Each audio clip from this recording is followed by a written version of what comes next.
What's up, guys, and welcome back. I'm Ash, student of Grandmaster Sam Chin and master level instructor of Elitren, the martial art of awareness.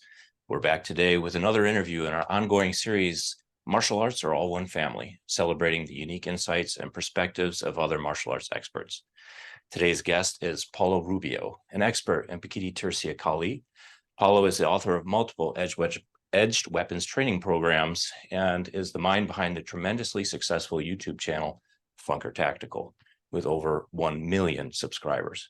Currently based in Toronto, Canada, Paulo travels the world seeking subject matter experts in all forms of fighting. He's been training martial arts since he was 14 years old and has dedicated himself to Filipino martial arts, specializing in knife and single stick since 2017. He's on a mission to bridge the tactical concepts with modern combat systems, traditional martial arts, and combat sports. Paulo, thanks for joining us today. Thank you very much for having me. Quick correction. I don't consider myself a master. I am a student.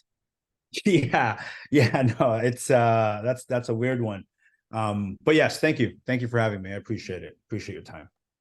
Yeah, I think that's, a pretty common sentiment in the martial arts that none of us ever want to consider ourselves to be masters because, that means, I think, to an extent that you've stopped learning. And the one thing I think probably that all martial artists can agree on is that there's always more to learn. So for those who aren't familiar with you, can you just give us a little bit more detail about your personal background and history, particularly with martial arts? Yeah, so I've taken a somewhat strange path to, let's talk about like just the Filipino martial arts aspect, because that's really what just gripped my soul. So I've never taken regularly scheduled classes. I've not really dedicated myself to any one system because of my work in the tactical community, where I get to travel, seek subject matter experts, develop them on the social front so that they can share their knowledge. Because of that, I've sort of become accustomed to traveling. And as soon as I realized that there were all of these commonalities and the argumentations really didn't make a whole lot of sense, they were kind of ego-based, I thought, I'm going to carve myself a path where I learn the Filipino martial arts through a Socratic, artistic, super explorative way. So to give you an example, Pikiti Tirsia is my base. It's what I found to really resonate with me. But I've trained with masters in Calisi Ilustrísimo and Balintawak, Estocado de Campo, and there's just so many commonalities there that I figured the best way for me to gain proficiency is trial by fire. So as I travel the world, I get in as many fights as I can in stick fighting and knife fighting, not real knife fighting. We can talk about what I consider sparring to be when it comes to edge weapons. I think it's super important. But yeah, I've just that's what I've done. And I learned jiu-jitsu through the lens of an edge weapons practitioner, right? I learned a little bit of judo here and there from my friend James Lynn through the lens of stick fighting and edged weapons. So that's how I've sort of approached it. And the benefit of that is that I don't jump into a system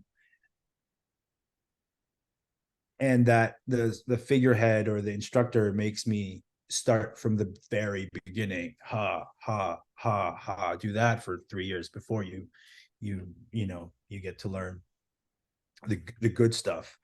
Because I've been able to identify commonalities.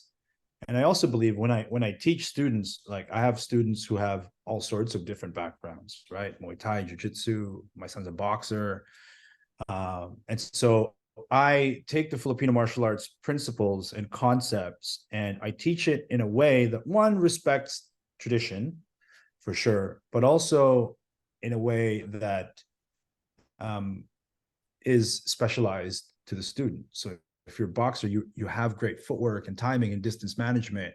How can we use that to make your offensive knife game better, right? If you happen to have a jiu-jitsu background, right, we may work more on clinch fighting and then transitioning that clinch, takedown, ground fighting. And it's just been, man, it's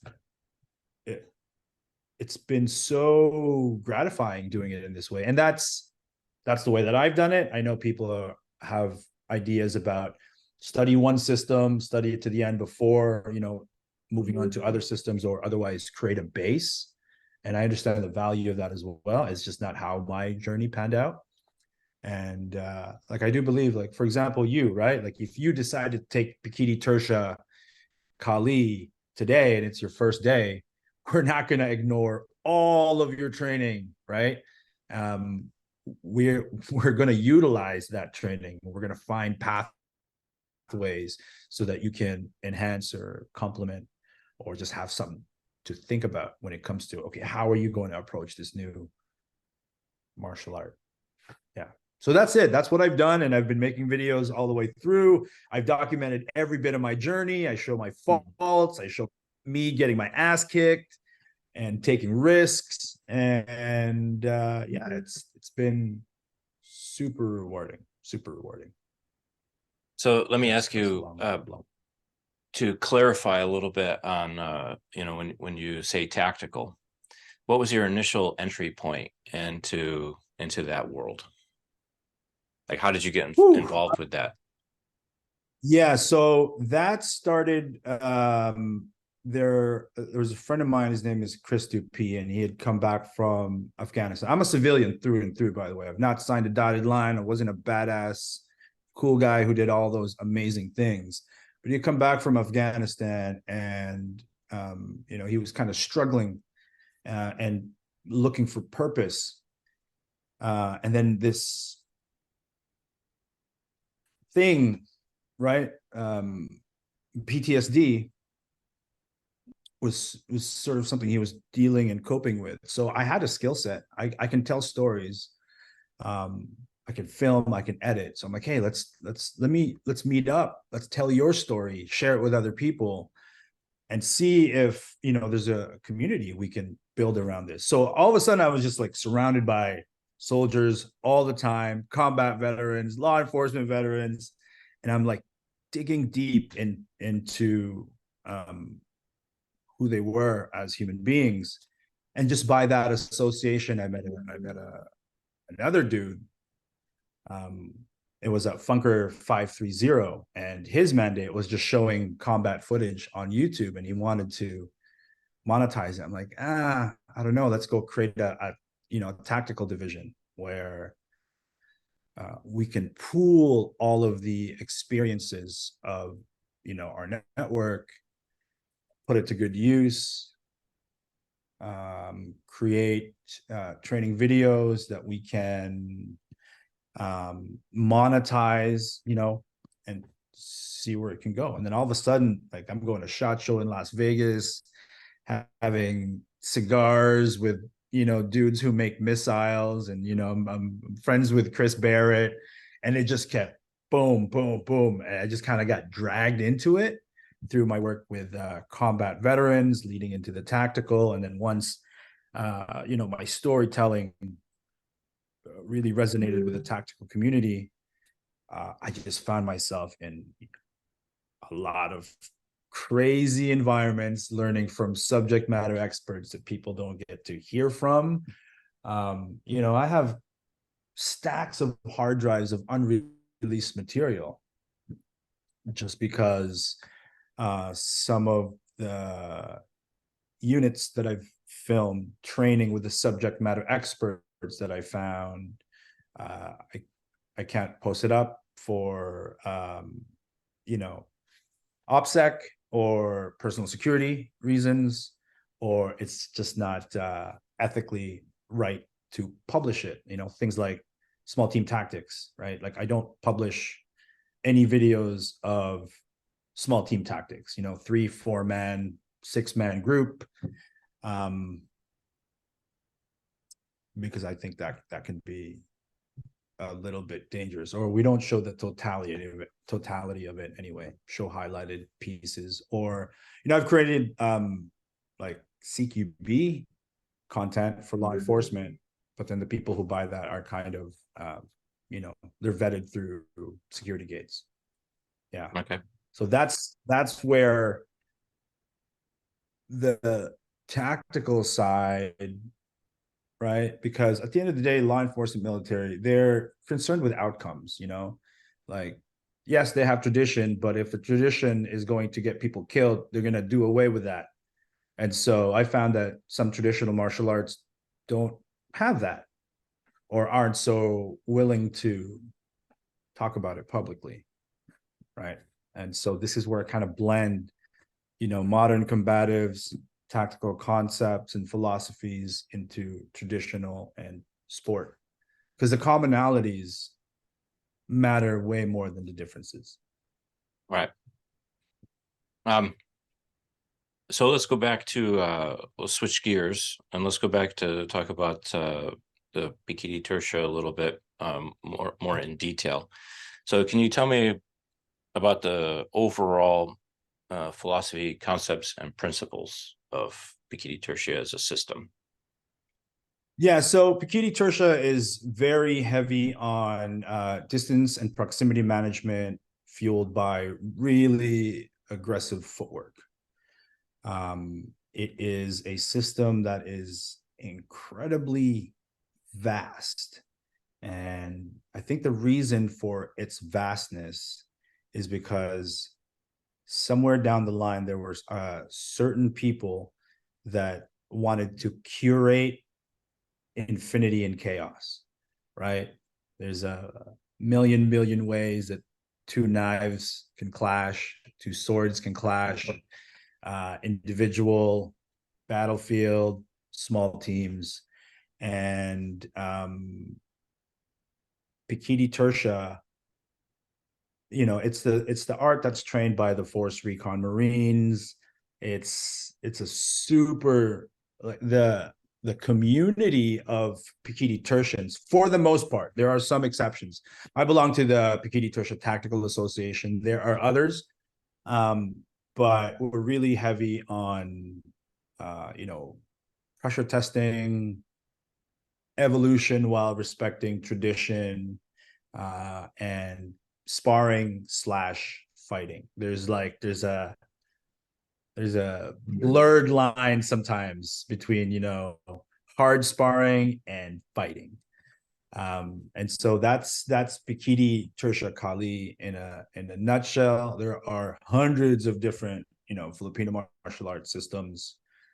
Pekiti Tirsia is the one that kind of spoke to me, and particularly the Pekiti Tirsia Tactical Association, which was founded by Tuhan Jared Wihungi. He is SWAT operator, I believe. He still reserves, right? Now he just travels the world training. So I believe he still maintains reserve status, I think, last I heard. But this is a guy, again, he has found a way to delineate, but also integrate, traditional concepts with the Modern Combatives program. He's also the founder of the TRICOM system, which is law enforcement, military, and professional security focused defensive tactics, and force integration. So knife and firearms. And it's like a distilled version of Pikiti Tirsia Kali, wrestling, German and Brazilian Jiu-Jitsu, and then boxing and Muay Thai. So the boxing and Muay Thai covers, the striking, stand-up elements, Jiu-Jitsu, German Jiu-Jitsu, Brazilian Jiu-Jitsu, and American wrestling encompass the clinch work and the ground game. And then Pikiti Tirsia Kali is the edge and impact weapons base, and it's super distilled. Yeah, it just really spoke to me. Pikiti Tirsia Kali. Yeah. So to my mind, sort of what separates, let's say, traditional martial arts from modern combatives and tactical systems is, like I said, where like in the modern combat sports and tactical systems is purely outcome driven, compared to where a lot of the traditional systems or classical systems, what's really kind of separates them is the inclusion of the culture of where those arts came from, right? So if you're like a kung fu guy, then obviously like Chinese culture is going to be the, the influence there. Can you tell us a little bit about, from your perspective, what is it about Filipino culture that informs Pekiti Tirsia, and also one thing that I'm curious about is, so like if we go and look at a lot of the classical Japanese jiu-jitsu, the assumption was always that your opponent would be armed, but over time those elements were sort of abandoned, and like in judo, let's say, based on old jiu-jitsu. What is it about Filipino culture that has kept the blade front and center in their traditional martial arts? Well, we were a conquered nation multiple times over, and there has always been an insurgency against colonialization.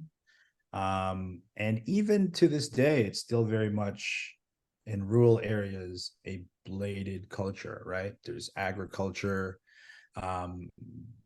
Some places don't have a police force, and so it's like that Wild West mentality where everyone's carrying a sidearm. And so there's like this profound understood mutual respect, right?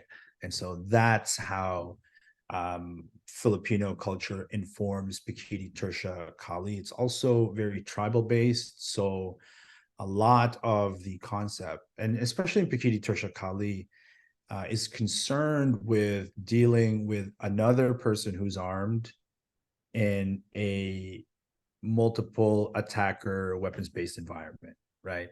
It's not just going to be one guy who's coming at you. So our footwork and our trajectory changes, right? It really comes from the idea, this founding philosophy that we're not just fighting one person, we're fighting multiple opponents, and they're all armed.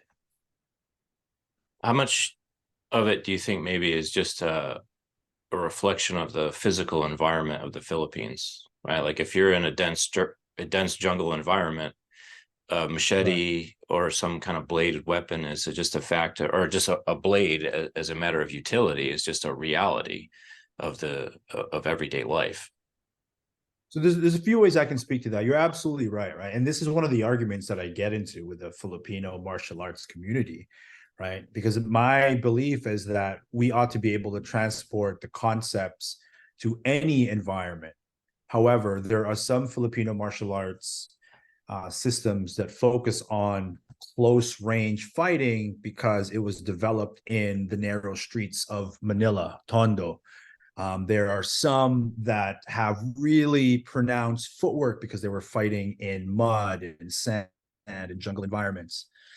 But again, these are universal concepts, right? Mobility, adaptability. Like my angle one caveman strike, I may have an idea about what that might look like, technically perfect, but it's not going to be perfect at all if my environment isn't congruent with a technique. If I'm in a hallway and I'm trying to swing wide, right, that's no good.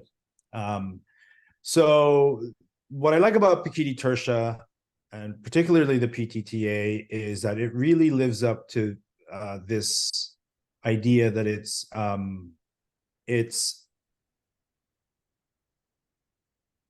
the art of the living past in modern times, right? The living past means it honors that it came from somewhere, but it's not dead, it's alive.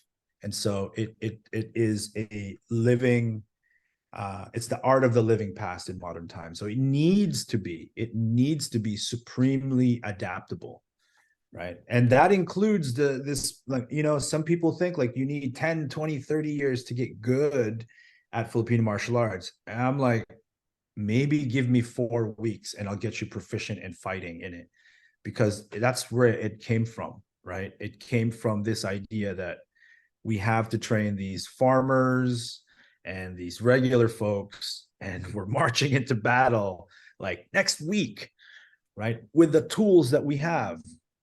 And so transferability is big, right? So, you know, an angle one stab is an angle one, slash is a swing of the machete, right? Is a backhand.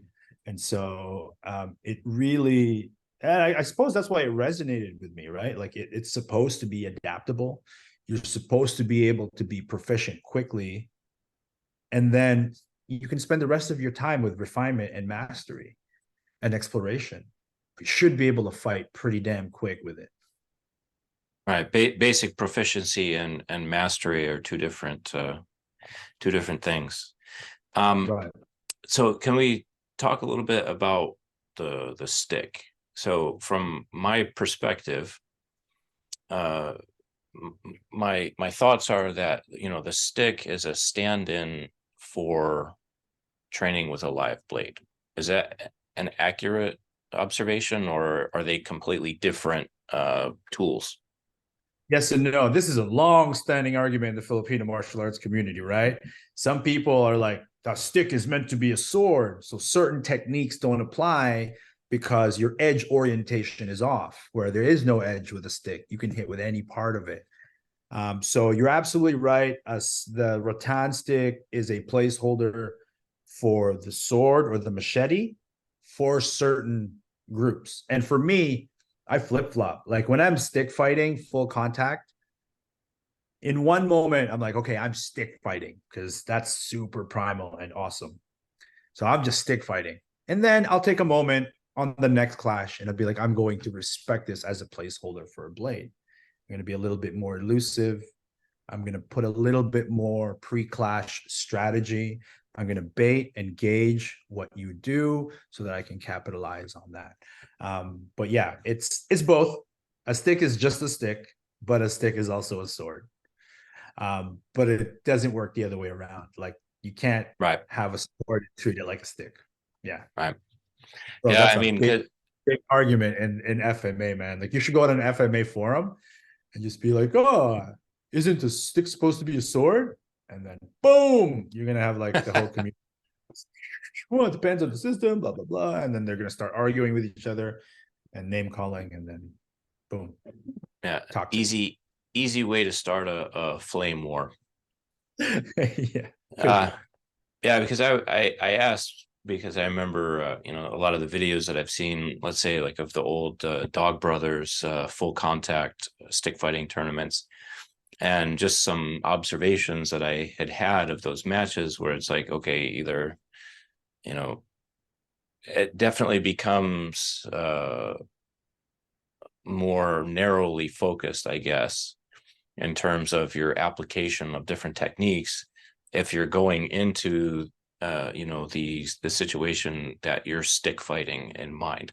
So I was just looking for a little bit of clarity on that. Would you, how would you approach you know, would you use stick techniques first, like as a training method to establish some basic proficiency and then transfer somebody to the knife? Would you do it concurrently?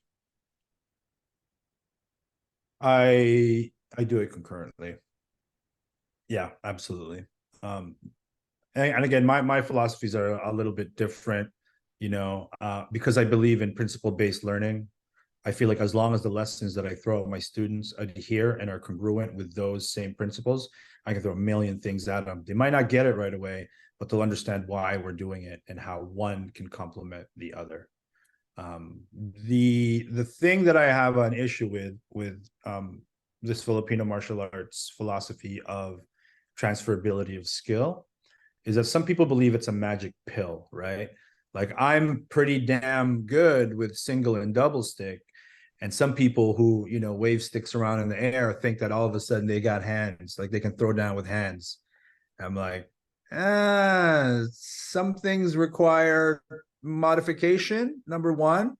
And two, it's a different kind of training methodology, right? Like if you want to get good with hands, there's a I'm not going to make you grab a stick and hit a tire, right? We're going to just stick with boxing for a little while.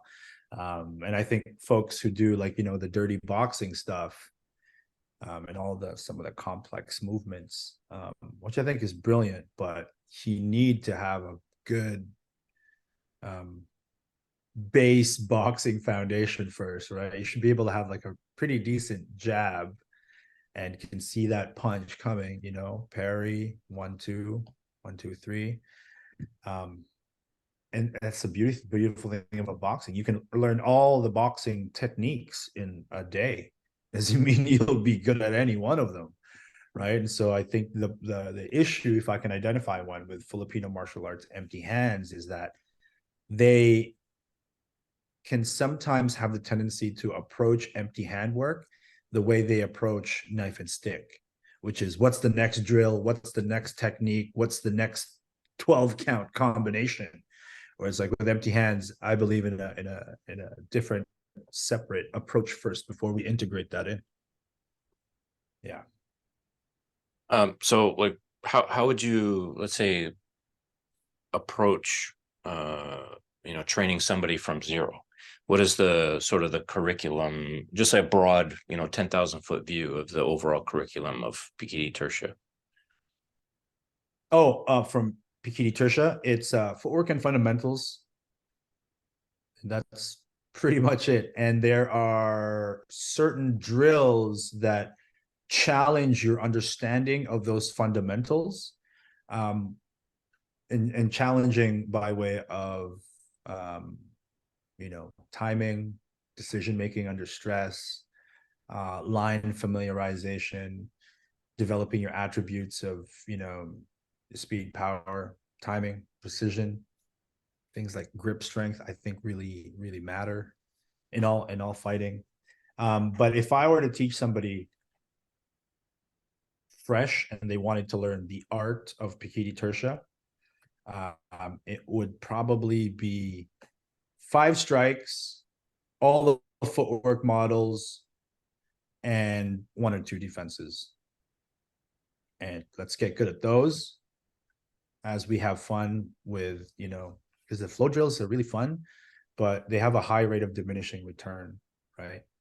Like if I know a flow drill and it's like clack, clack, clack, clack, blah, blah, blah, blah, blah, you can really fall asleep. You can see some Filipino martial arts drills you can do with your eyes closed, and they're saying it's working on timing. And I'm like, you're not working on timing if your eyes are closed, right? You can work on sensitivity if we're connected, but certainly you're not timing your defense of my strike if you're blindfolded. You can't see it. Right. It's not reactive at that point. It's a rehearsed. Right. Patterned, choreographed, like you can roll blindfolded, right? Because you have so Right. like multiple points of connection. Your mind can see when you can feel your opponent and you can feel that energy. Yeah. So just looking at the system as a whole, is there you guys have like a sort of a documented curriculum, or is it just all still oral tradition? Yeah, so Grand Tuhon Leo Gahe, who's the figurehead, there's only one Grand Tuhon. Tuhon is the highest rank, and then there's Grand Tuhon, which is his only ever one of it once. Well, he traveled the United States, and all over the world, actually, and he would train people based on their strengths and capabilities. And so what folks are finding now is like the East Coast of the United States have specialization in different subsystems of Pikiti Tirsia. The West Coast people, this guy might know something that this guy doesn't, even though they're both Tuhans, right? Because of the system is so vast, but it is codified, right? There's a guy named Bill McGrath from Pikiti Tirsia International, who did a fine job codifying it. And then these different instructors who learned from Grand Tuhon learned from one another and then codified their own sort of structure. So it's well documented, but I don't believe that any one person or one system can fully represent the totality of the art. They are specialized and they have their own interpretation and philosophies and flavor within the Pekiti Tirsia family branch. And myself, you know, like I focus on single knife and single stick. I can spend a lifetime just trying to get good at that. Recently, I started doing double stick sparring, which was just like, it's just a great mental challenge. Then there's staff, there's espada y daga, right? Like long sword and a knife. There's double knife. It's just endless. Yeah, but if you are learning Pikiti Tirsia Kali, to learn the art, you should find a system and a faction that appears to be well organized. They should have documents so you know what to expect, and you know what the milestones are for progression, instead of just like, you know, you're studying for 6 years and the guy goes, oh, okay, you're level 6 now, you know. which still happens. It's kind of the old school way, but yeah, it is, yeah, documented, curated, codified. So what would you say is the most common misunderstanding about either Pikiti Tirsia or the Filipino martial arts in general? The people who are good at drills are good at it. Are people who are good at drills are skilled, right? Because the drills are so compelling and they look amazing on camera. That's the biggest misunderstanding. And there are a lot of people who have high rank based on an accumulation of techniques and drills and their ability to execute those drills. The goal isn't to get good at the drill, right? Like the goal is to extract the skills that those drills are meant to develop. Unfortunately, it's a big misunderstanding that, yeah, people who are good at drills, who appear flawless, and you don't ever see them make mistakes, right? Like their social media presentation is all absolute perfection, but those guys are good. I don't think so. Fight those guys, you'll find. Yeah, I think you know, it's like if you're in martial arts long enough, I mean, I think we kind of all start to come to the same conclusions or observations, you know, because I like to say that the drill develops the skill, but the drill is not the skill. Yeah, I love that. Perfect. Yeah, so very, very similar observation there. So let me ask you, are there any sort of unconventional training tools or methods within Pikiti Tirsia that are not commonly known about? Yeah, you know, there's still parts of it that are rooted in mysticism, right? We have this thing called like orations, which are like magic spells. This is all culturally derived from the Philippines. We have antings, which are, you know, amulets and symbols and icons arranged in a particular way that's meant to make the warrior, you know, impervious to blade strike. So there's a lot of that. The mysticism is still and some people believe them. You know, I like to keep a tiny, like a very, very tiny sliver of a window opening for that. I believe, you know, the power of belief is compelling. It's powerful, right? So then there's that.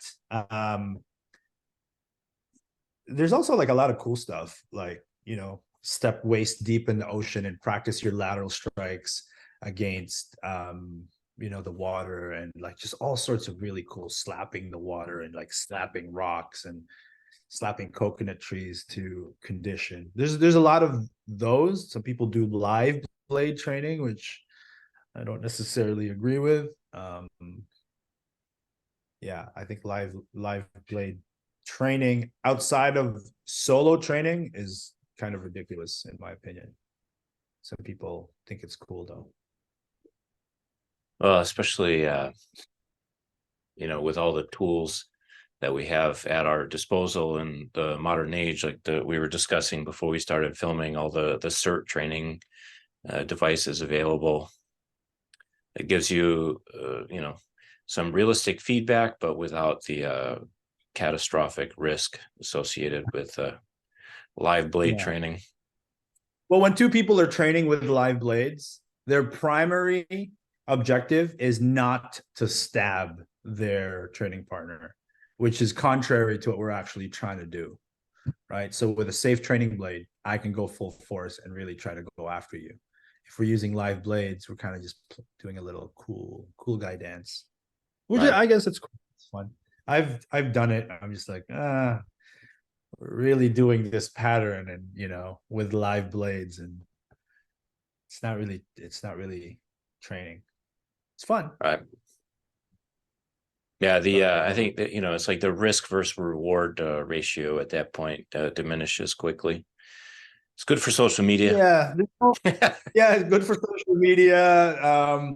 It's good fun, when you really trust your friend and you're not really training, you're just kind of like dancing, really. You're having a little slow dance with another man with blades, which is all right if you're into that. Yeah, you're playing. So just doesn't necessarily have to be specific to Pekiti Tirsia, but in your opinion, what are some of the most common mistakes that beginners make when they first get involved with martial arts? Oh man, I think your audience has heard this before. I've heard it. It's like this instant gratification and validation through a third party, right? It's wanting the next thing and the next thing and the next thing instead of just really working on the fundamentals. And it's also rank chasing. I think rank chasing can be a problem because what ends up happening is that you're validated by that rank, which means you're really forfeiting your freedom and self accountability to a third party who may not always have your best interest at heart. I think a lot of martial arts are concerned with keeping you in their ecosystem so that you keep paying, and they make you feel inadequate and they dangle a carrot in front of you.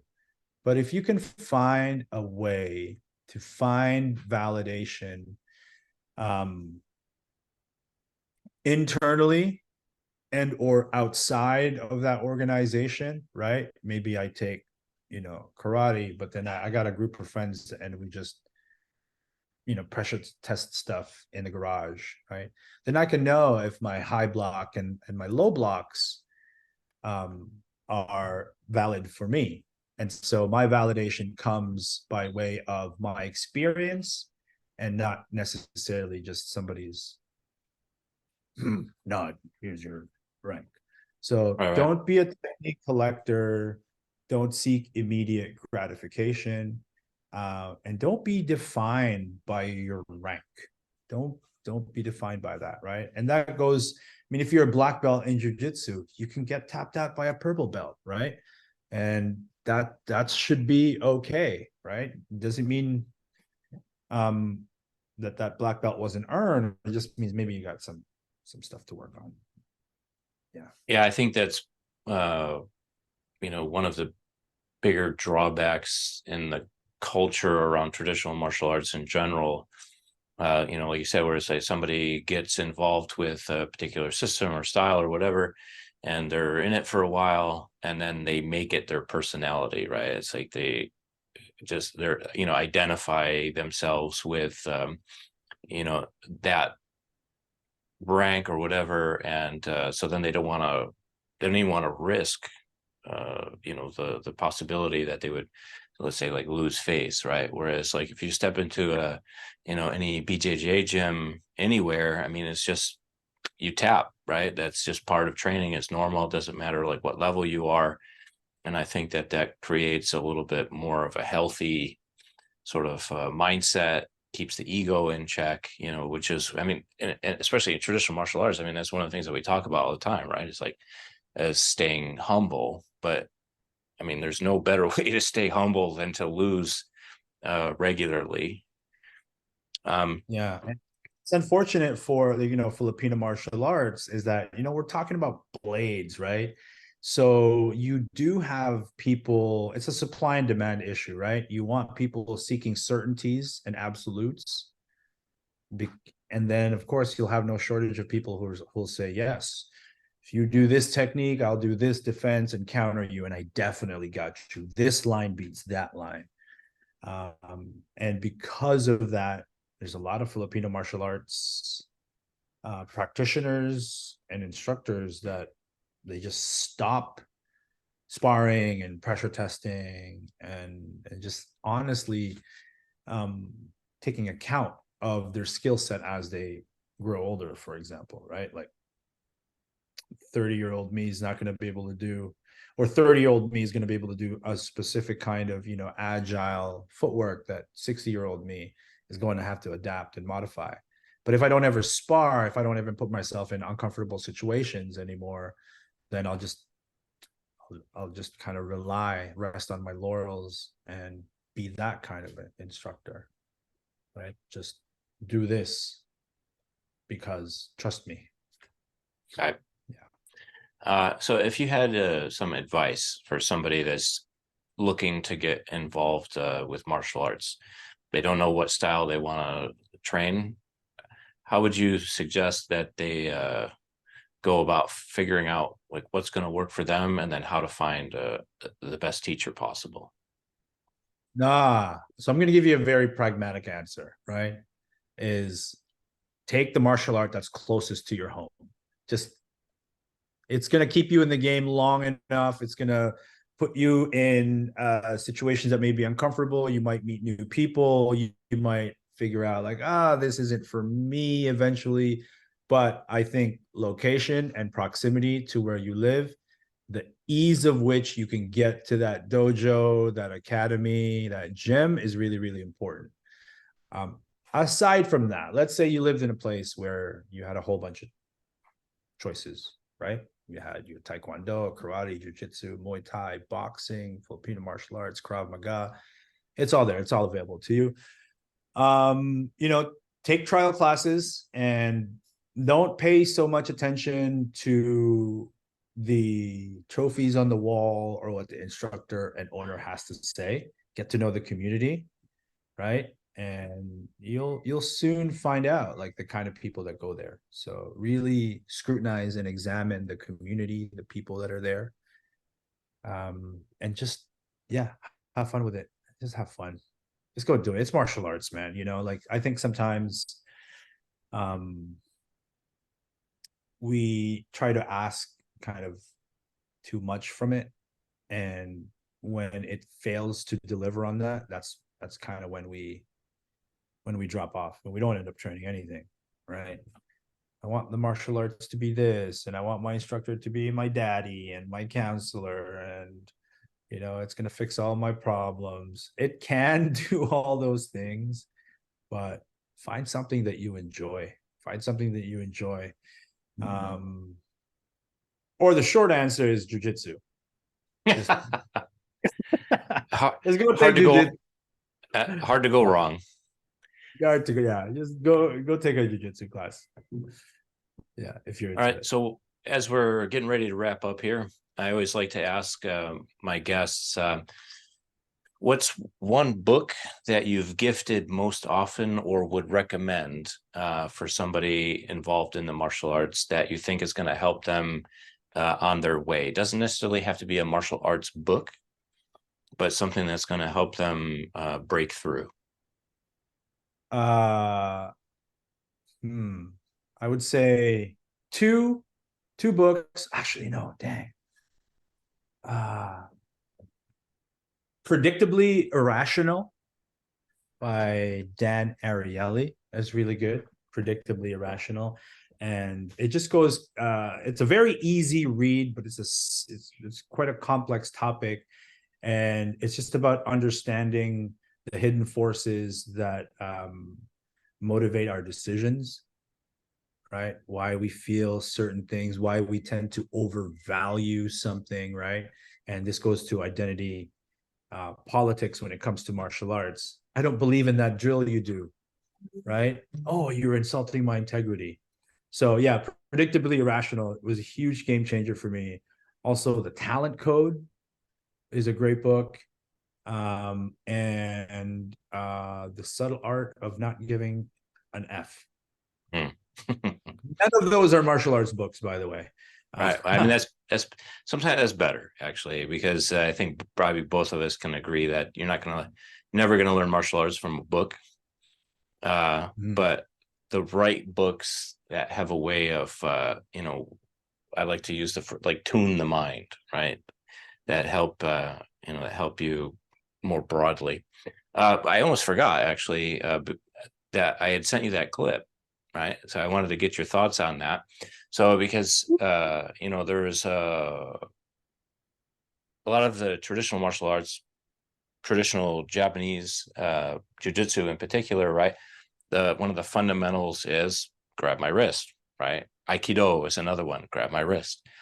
And then we hear frequently the criticism of that paradigm of training is that, oh, well, nobody's going to start out a fight grabbing your wrist. But in that real life CCTV clip that what did we see that I sent you? I'm going to put it up on the screen, or I'll link to it in the video description below so that people can go watch it. But what are your thoughts on that? Just in We're talking about the general. same one, right? Gunman walks in, produces a gun, clerk produces his own gun, Correct. right? I'm not seeing a wrist grab, actually. I think he tried to go. Correct. But so he didn't actually physically make contact, but it's still that the concept in general of wrist control, Wrist control's yeah, bottom that split second that he needed to be able to unholster his own weapon and bring it into the scenario. And I just thought that was really interesting, again, based on the many online debates that I've followed over the years of the merits of training from the wrist grab.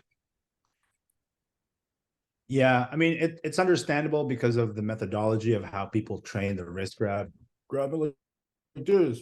But man, so hand fighting super important, right? And hand fighting is all about securing wrist control, and then we move up to bicep pummeling, to full on pummeling. Super important. Wrist grabs are critical for knife defense, right? To control the articulation of the weapon bearing limb.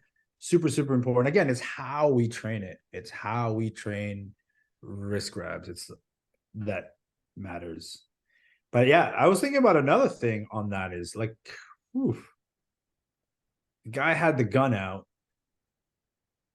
threatened the clerk, and the clerk drew his firearm. I think he would have been justified in using lethal force, but he placed himself in a sort of like a potential Mexican standoff there, where we both have firearms and just using it as deterrent. And in this instance, I guess you can't argue with the outcome. I think both guys just got to live, but Yeah, they both got to go home that day. yeah, pulling a gun on a drawn gun is, I mean, any cop will tell you that's not really an advisable thing to do, right? Like if somebody has a gun and they're threatening you with it, you don't draw your gun as a Yeah, deterrent. you don't draw. You don't Like draw from the drop. Never draw from the drop. yeah. So I mean, that was good. So I don't know. let's tell everybody about all the projects that you've got going on. How can they get in touch with you and follow up with you if they want to learn more from you? Well, if what I said sort of made sense to you and you want to learn knife work, I have a website called Train with GN. We focus on the fundamentals, but then I layer in some tactical application. I want to be very careful on how I articulate that, right? But tactically, first from the framework of sparring, pressure testing, that kind of thing. So trainwithgn.com, all the modules are just $15 each, but they're highly specialized. So one would be foundations of thrusting in the forward grip. Another one might be two strike combinations in the reverse grip. So just super digestible modules. So yeah, trainwithgn.com and on Instagram, I suppose at GN_Funker Tactical. And Very that's cool. it. And then I'll make sure that I link to your websites and your social media profiles in the video description below for everybody that's watching along on the video. So, Paulo, I appreciate your time this morning. Thank you so much for joining me and answering my questions.